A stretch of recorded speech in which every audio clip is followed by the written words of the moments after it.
Assalomu alaykum qadrli tomoshabinlar. Bugun biz hammamizni tashvishga soladigan, ayniqsa keksa avlod vakillari uchun hayotiy ahamiyatga ega bo'lgan bir mavzuni muhokama qilamiz. Men hozir sizga aytadigan ma'lumotlar shunchaki shok bo'lishi mumkin. Ko'plab nafaqaxo'rlarimiz uchun endi ba'zi imkoniyatlar cheklanishi yoki butunlay yo'q qilinishi mumkin. Bu o'zgarishlar sizning pensiyangizga, oilaviy byudjetingizga va hatto kelajak rejalaringizga jiddiy ta'sir ko'rsatishi mumkin. Shuning uchun iltimos diqqat bilan tinglang. Chunki bu video sizning shaxsiy moliyaviy barqarorligingiz uchun o'ta muhim. Kanalimizga obuna bo'lishni va ushbu videoga like bosishni unutmang, toki bu muhim ma'lumotlar ko'proq odamlarga yetib borsin. Muammoning mohiyati xo'sh. Muammoning mohiyati nimada? Avvallari nafaqaxo'rlarimiz nafaqaga chiqqandan so'ng ko'pincha o'z faoliyatlarini davom ettirish imkoniyatiga ega edilar.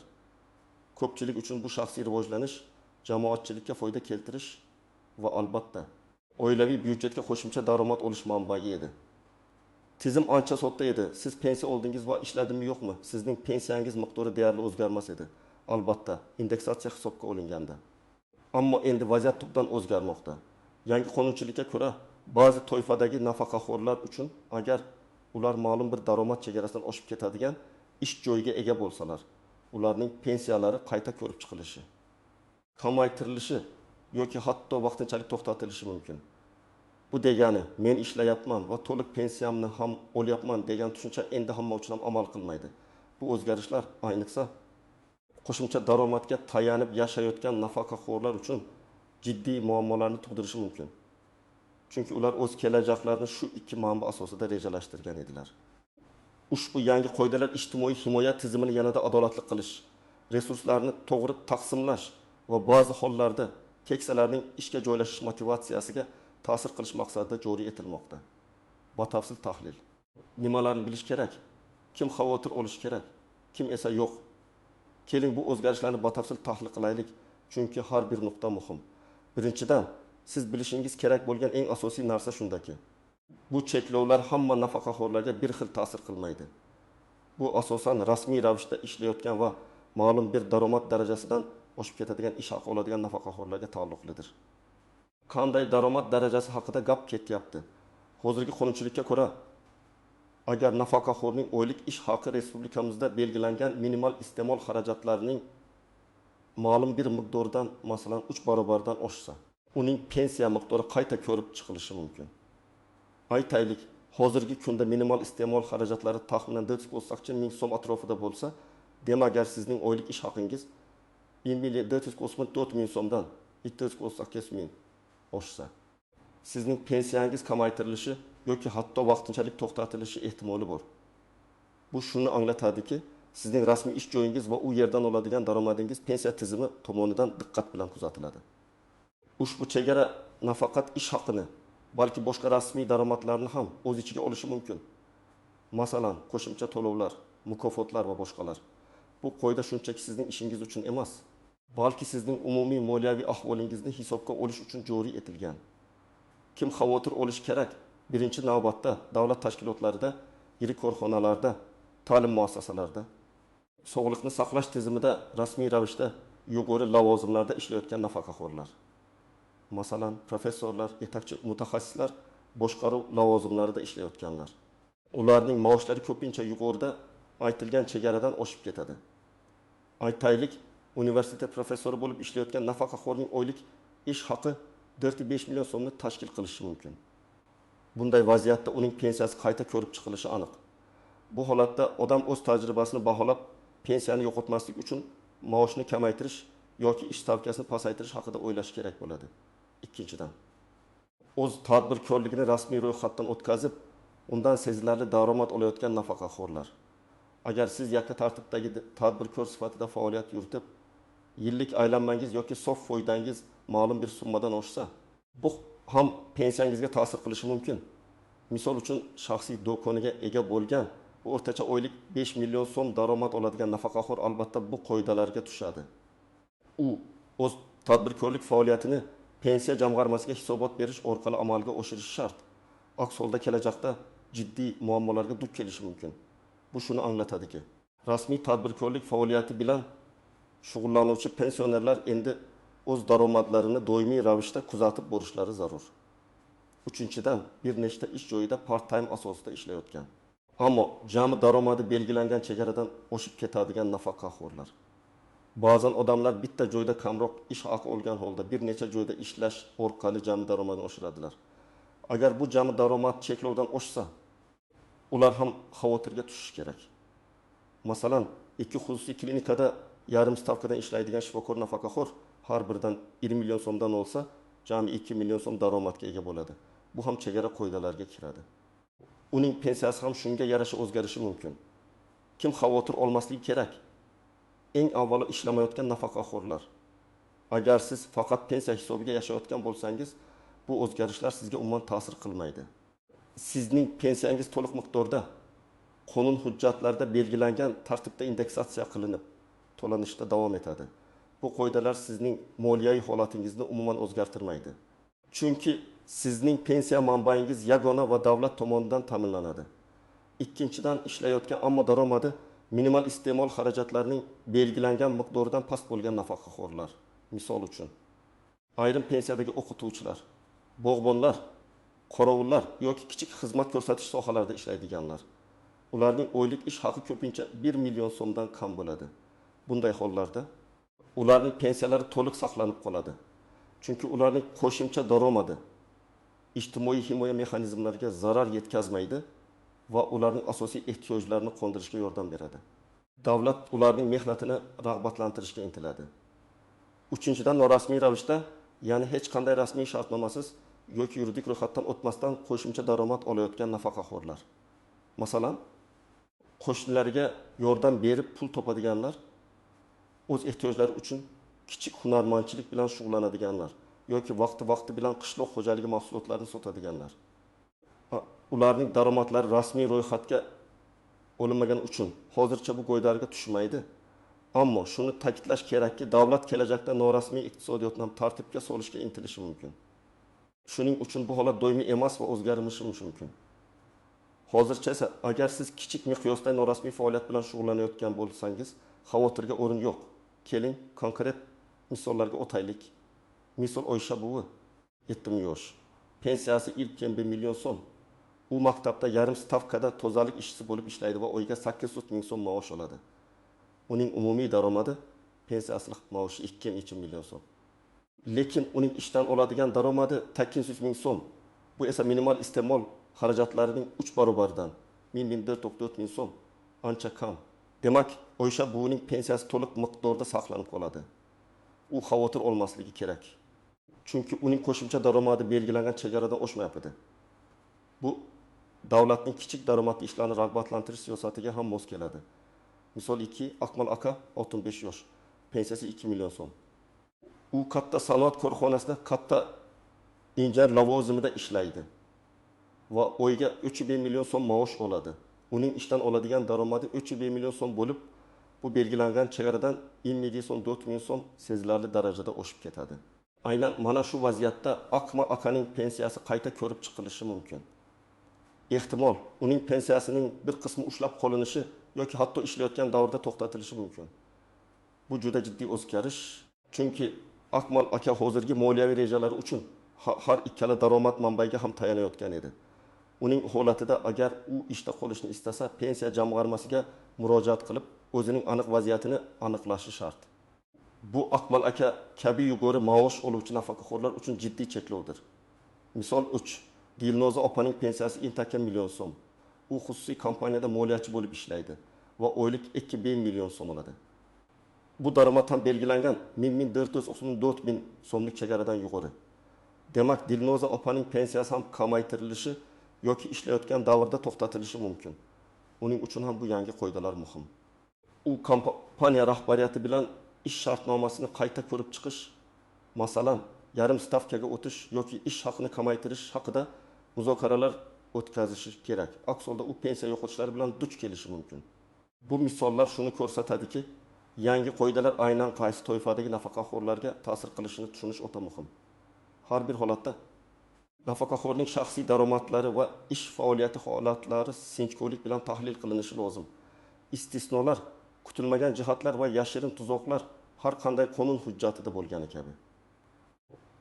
Bu yangi qoidalar ham o'z istisnolari va kutilmagan jihatlarga ega. Ularni bilish sizga vaziyatni to'g'ri baholashda yordam beradi va keraksiz xavotirlardan xalos etadi. Istisnolar kimlarga bu cheklovlar taalluqli emas? 1.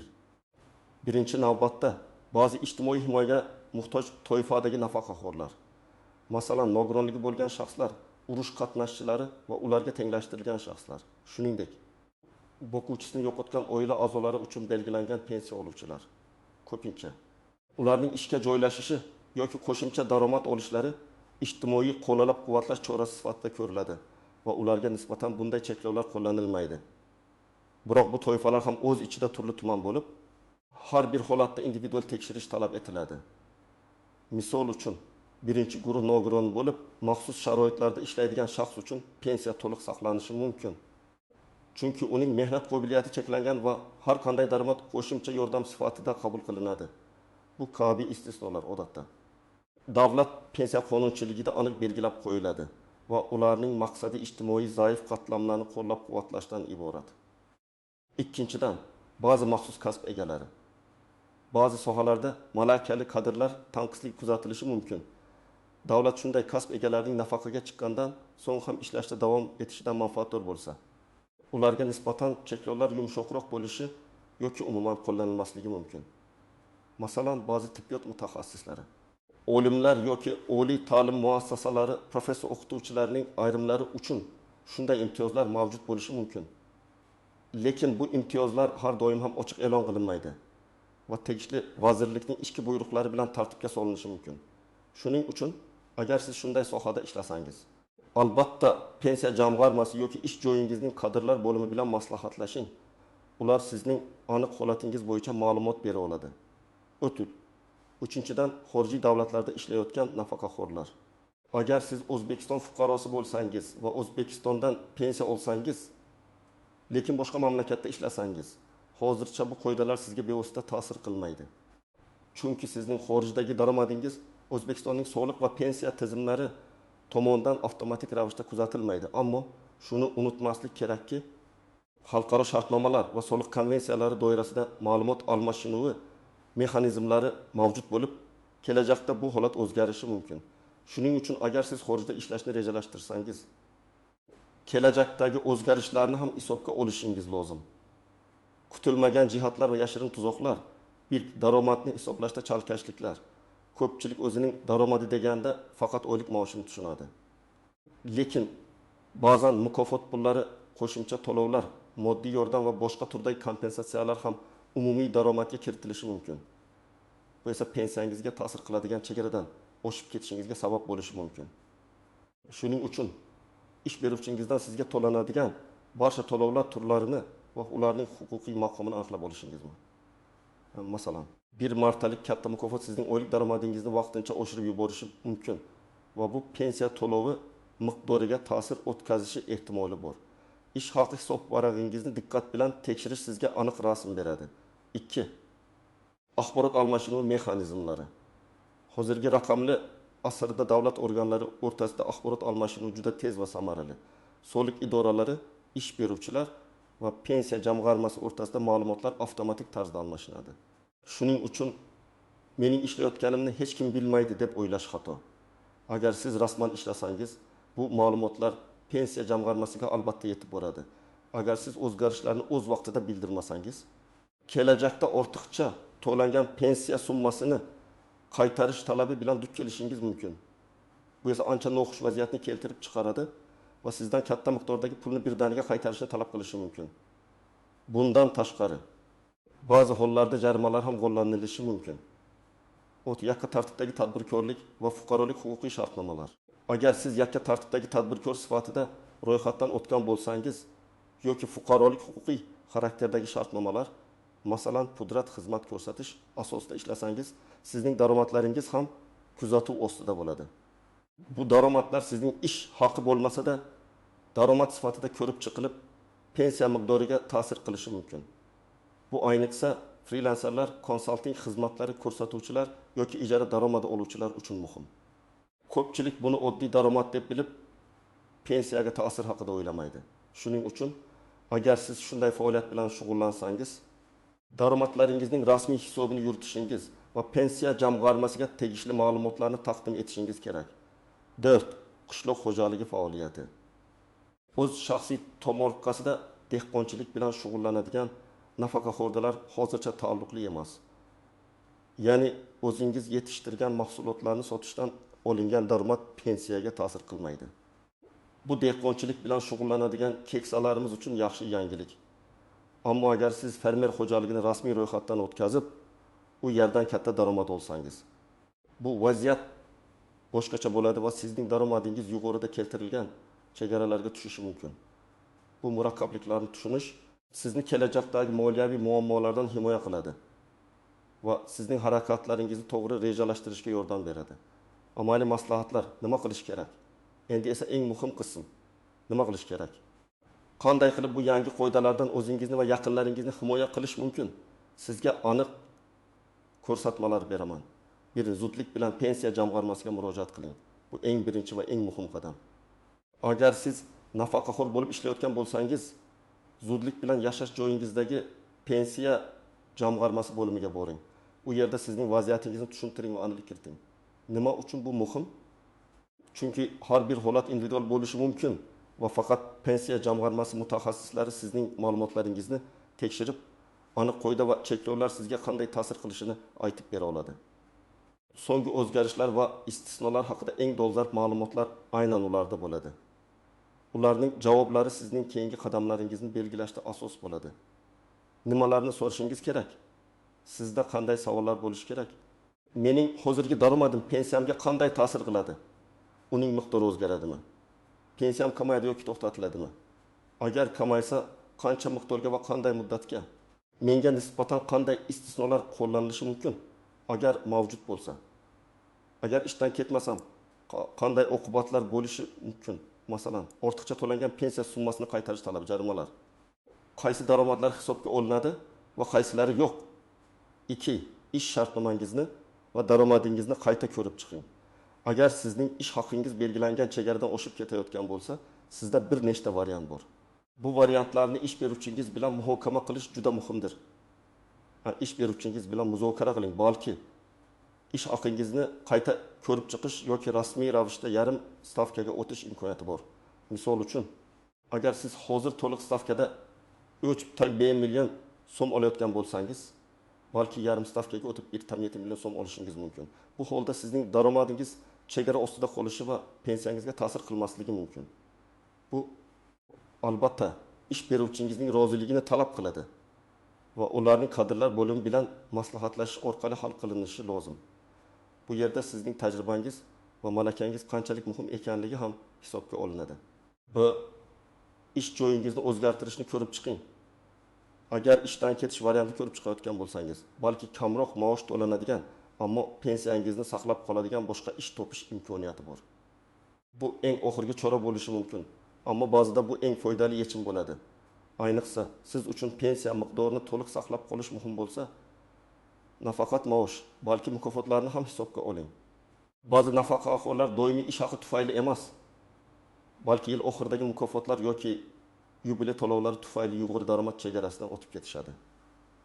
Ish beruvchingizdan bu turdagi to'lovlarni boshqa shaxslarga o'tkazish imkoniyatini so'rang. Agar bu qonun doirasida mumkin bo'lsa, masalan, ularni moddiy yordam sifatida rasmiylashtirish yoki boshqa qonuniy yo'llar bilan daromadni optimallashtirish variantlarini o'rganing. O'tul, qaysi hujjatlar kerak bo'ladi?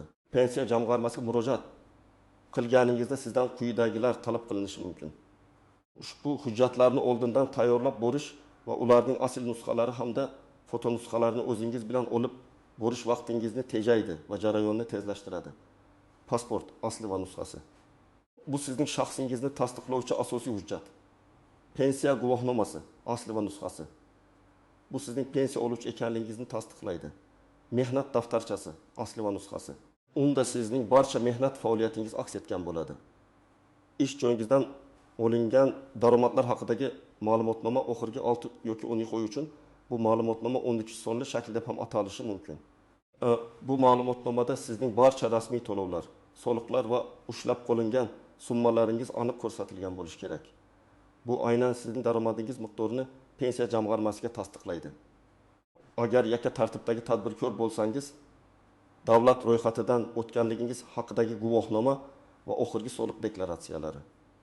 Bular sizning tadbirkorlik faoliyatingizdan olingan daromadni tasdiqlovchi hujjatlardir. Shuningdek, sizga murojaatnoma, ariza yozish talab qilinishi mumkin. Unda siz o'zingizning ishingiz haqida to'liq ma'lumot berib, vaziyatga aniqlik kiritishni so'raysiz. Bu arizani pensiya jamg'armasi xodimlari sizga yozishga yordam berishlari kerak. Davlat onlayn resurslardan foydalaning. Hozirgi kunda davlat xizmatlari markazlarining portalida MyBankov, uz yoki pensiya jamg'armasining elektron xizmatlaridan e-pensiya foydalanib dastlabki ma'lumotlarni olishingiz mumkin. Ba'zi hujjatlarni onlayn tarzda topshirish imkoniyati ham mavjud. Lekin to'liq aniqlik kiritish uchun shaxsan borish afzalroq, chunki murakkabroq vaziyatlarda jonli muloqot va batafsil tushuntirishlar zarur bo'ladi. Onlayn platformalar faqat umumiy ma'lumot uchun xizmat qiladi. 5. Ma'lumotlarni doimiy ravishda kuzatib boring. Qonun hujjatlari o'zgaruvchan bo'lishi mumkin. Pensiya qonunchiligidagi yangiliklarni kuzatib boring. Bizning kanalimiz ham sizga bu borada doim yordam beradi. Shuning uchun obunani bekor qilmang va bildirishnomalarni yoqib qo'ying. Har bir o'zgarishda sizni xabardor qilib boramiz. Pensiya qonunchiligi yiliga bir necha marta yangilanishi mumkin. Shuning uchun sizni har doim eng so'nggi ma'lumotlardan xabardor bo'lishingizni tavsiya qilamiz. Unutmang, bu shunchaki tavsiyalar emas, balki sizning moliyaviy barqarorligingizni ta'minlash uchun zarur bo'lgan amaliy qadamlardir.